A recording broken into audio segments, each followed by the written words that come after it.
Welcome to my YouTube channel at Sci-fi Tales Pools. Please subscribe, like, and share to support my channel. The Great Hall was filled with golden light from the high crystal windows. The floor was polished so well, it reflected the tall pillars that lined the walls. Rows of guards stood in perfect silence, wearing bright armor that caught the light and made them shine like statues. At the far end of the hall stood Queen Margaret. She wore a crown of silver and gold, and her long gown flowed down the steps of the throne. Her face was calm, but her eyes watched every movement in the room. The sound of boots echoed as a man was led into the hall. His name was Ethan. He wore black ceremonial armor that was heavy. It carried with strength. Every step brought him closer to the throne. His heart was steady, but his mind was alert. He could feel the eyes of the guards and the court on him. He walked until he stood at the center of the hall, waiting for the queen to speak. At her side stood Princess Claire. She was dressed in a gown of white silk that glowed in the warm light. Her hair fell over her shoulders like a river of gold. She kept her gaze on Ethan as he entered. The hall was quiet, except for the faint sound of the guards breathing. Then Claire lifted her hand and pointed at Ethan. Her lips moved and she spoke in a low voice, only a few words, but they carried through the silent air. The sound of her voice made the hall grow even more still. The guards looked at one another, but none spoke. The queen turned her head slightly toward her daughter. Her face showed no change, but her eyes narrowed. Ethan stood still, not knowing the meaning of the words, but feeling the weight of them. The court watched and waited, no one willing to break the silence. Claire lowered her hand, but her gaze stayed fixed on Ethan. He felt the intensity in her eyes, as if she was searching for something deep within him. He did not move. His armor felt heavier with each passing second. The queen stepped forward down the steps from the throne, until she was standing close to him.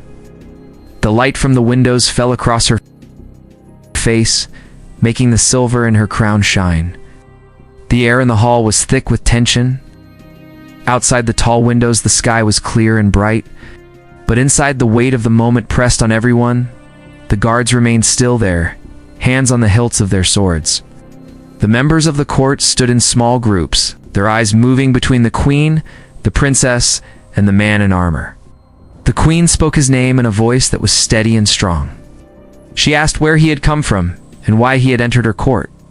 Ethan answered with respect, telling her he had traveled across many lands carrying a message that could not wait. He said he had been sent to her by trusted leaders who believed only she could act on the matter. The queen listened without looking away from him. The princess stood beside her, still watching Ethan with the same unblinking gaze. No one in the hall moved. The light shifted slightly as the sun moved in the sky, casting longer shadows across the floor. The silence between each exchange of words felt as long as hours.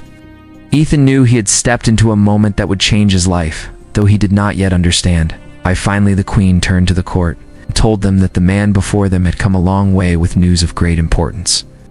She said they would hear his full account in time, but for now, he was to be given a place to rest within the palace. The guards at the back of the hall stepped forward, ready to guide him to the guest chambers. The princess did not look away from him until he had turned to follow the guards. Her eyes held a mystery he could not explain. The hall remained silent after Ethan left.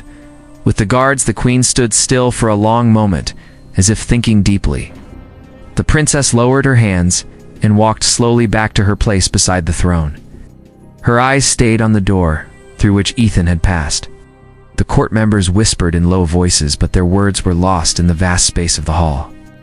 Outside the hall, the sun shone bright over the palace walls.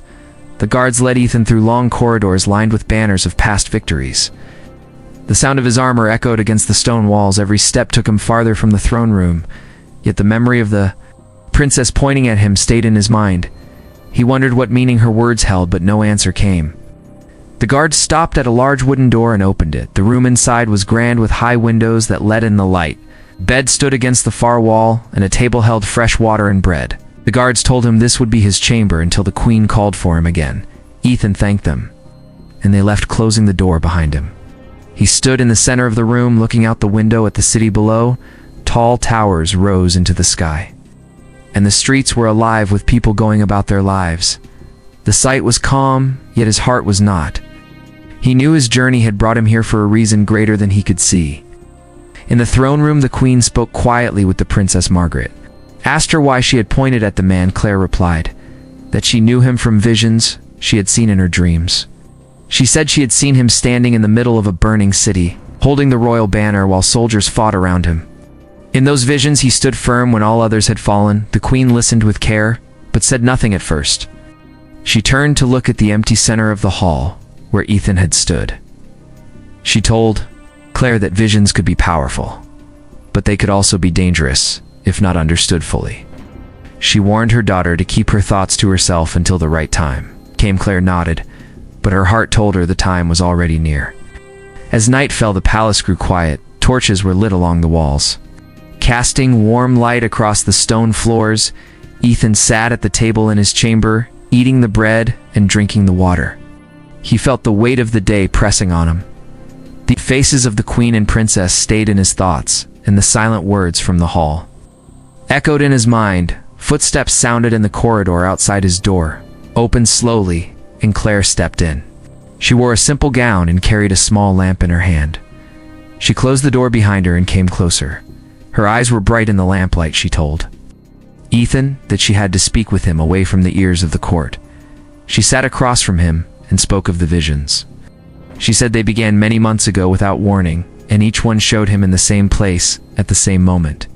Always standing in the heart of danger, she said she believed he was the key to saving the kingdom from a threat that none yet saw. Ethan listened in silence, unsure if he could accept such a claim, yet unable to ignore the truth in her voice. Claire told him that enemies moved in secret beyond the borders, and that the court was too slow to act. She said her mother trusted only a few, and that he might soon be one of them. She warned him to be ready for the moment when the queen would call on him for more than words. Ethan promised that he would be ready, though inside he felt the weight of a future he could not yet see. They spoke until the lamp burned low. Then Claire rose and left as quietly as she had come. Ethan sat alone in the dim light, staring at the window. Where the night sky was filled with stars, the city below was calm, but he knew that peace could change in a single day. The morning light entered Ethan's chamber through the high windows. The city outside was waking as bells rang in the distance. He rose from his bed and dressed in the same black armor he had worn the day before. The memory of the princess' visit stayed with him. Her words about visions and danger weighed heavy on his mind. A knock came at the door, and 2 guards entered. They told him the queen had called for him to appear before the council. He followed them through long halls where the sound of footsteps echoed on the stone. The palace was full of movement as servants carried scrolls and food while messengers moved quickly with sealed orders. Ethan walked in silence, his mind fixed on what awaited him. The council chamber was smaller than the throne room, yet still grand. The walls were covered with banners showing the history of the kingdom. A long table sat in the center, with the queen at the far end. Her eyes met his as he entered. She told him to stand before her and the gathered council members. She asked him to speak of his journey. Ethan began to tell them of the distant lands he had crossed. He spoke of villages struggling after raids on their supply lines. He told them of the growing unrest among border towns and of a force gathering strength beyond their lands. He described the people who had sent him and their belief that only the queen could unite enough strength to stop the threat. Some members of the council shifted in their seats and looked to one another, but none interrupted. The princess stood near her mother, silent but watchful. Her gaze stayed fixed on Ethan, as if she searched for the truth in every word he spoke. When Ethan finished, the queen asked him if he had seen signs of the enemy within the kingdom. He told her that unrest was growing and that there were whispers of betrayal in high places. He warned that time was short, and that waiting too long would give the enemy the advantage. The queen looked to the council and spoke of the need to prepare. She said they would not act in haste, but neither could they turn away from the signs before them. She ordered that scouts be sent to gather more information, and that the palace guard remain ready for any sudden threat. After the meeting, Ethan was told to remain close to the palace. He was given leave to walk the city, but with guards nearby. He used the time to see the streets and the people. The markets were full of sound and color, yet he noticed how quickly smiles faded when talk turned to the future. The sense of unease was there, even among those who laughed and traded goods that evening as the sun set. Ethan returned to the palace. In the courtyard, he saw Claire speaking with the captain of the guard. Her expression was serious, and her hands moved as she spoke. As though giving instructions, she noticed him and walked over. She told him that scouts had already been sent, and that reports would come soon. She reminded him of her visions, and said that each day they felt closer to becoming real. Ethan asked her what she saw in those visions. She described a sky darkened by smoke and a city in flames. She saw soldiers falling one by one until only a small line remained standing. She saw him in the center, holding the banner of the kingdom. Refusing to fall even as the enemy closed in, she said the vision always ended before she could see if he lived or died.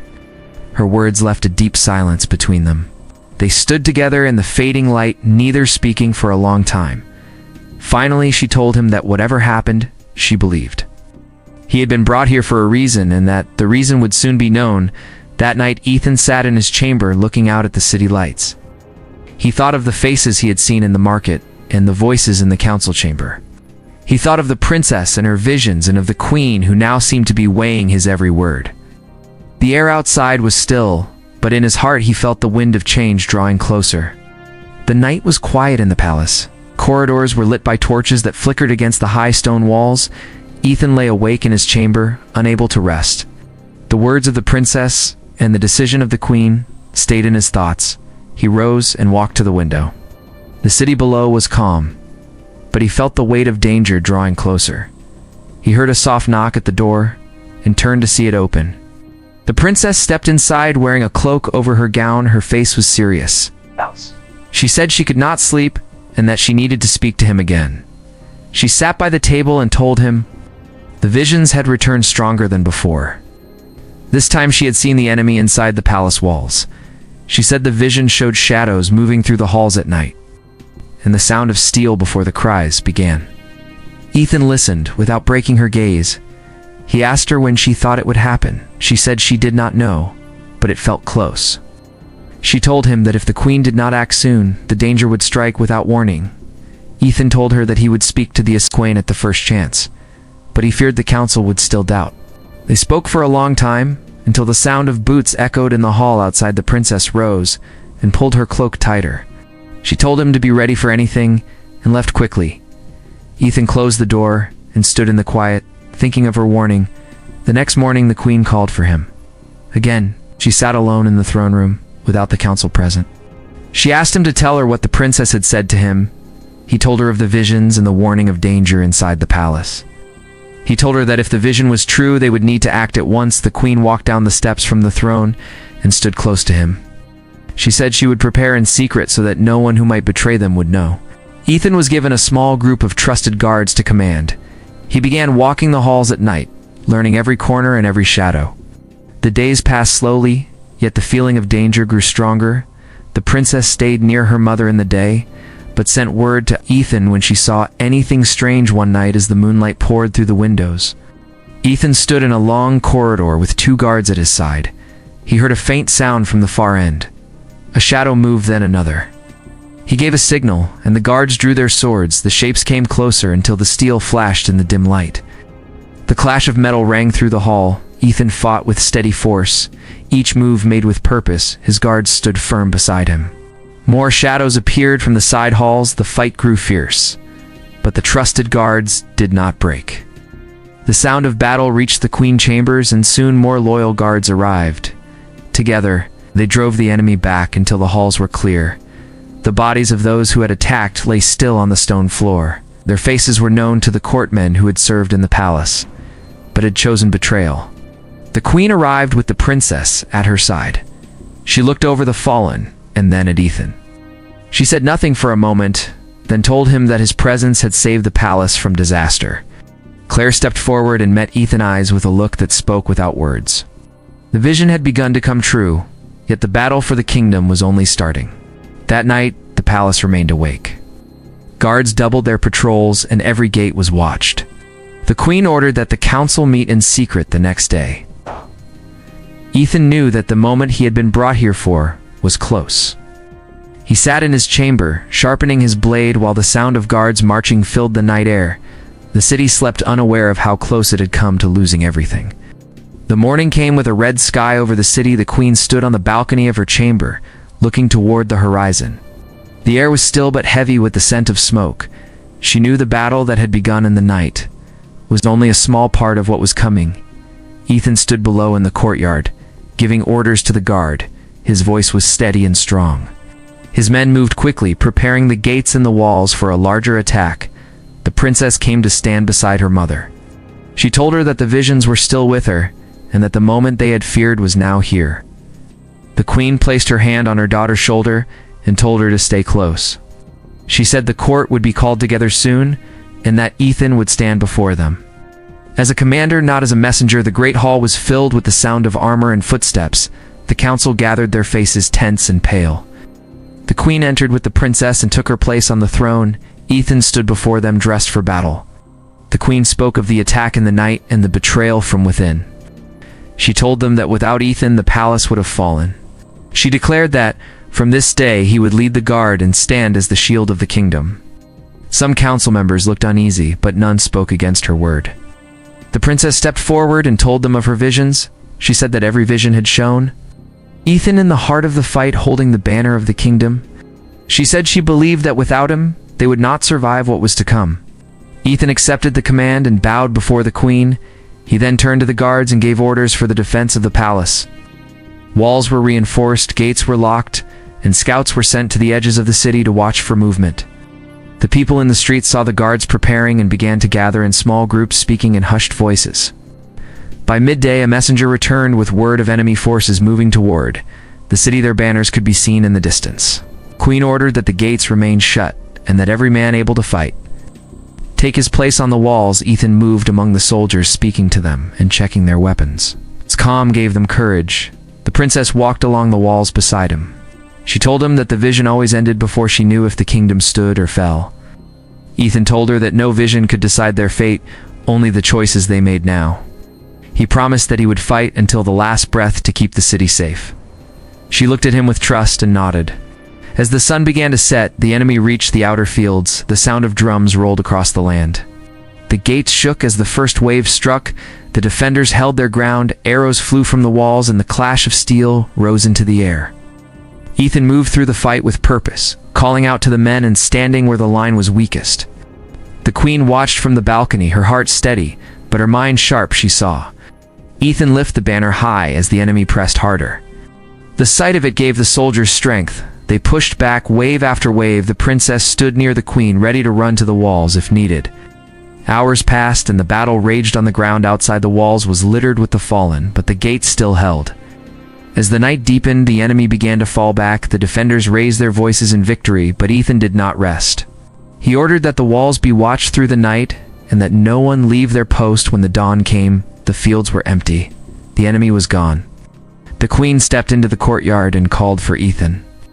She told him that he had saved the kingdom and that his name would be remembered in its history. The princess smiled at him with quiet pride. Ethan bowed, knowing the fight had been hard won, and that peace would always need to be guarded. Thank you for watching and being part of our community.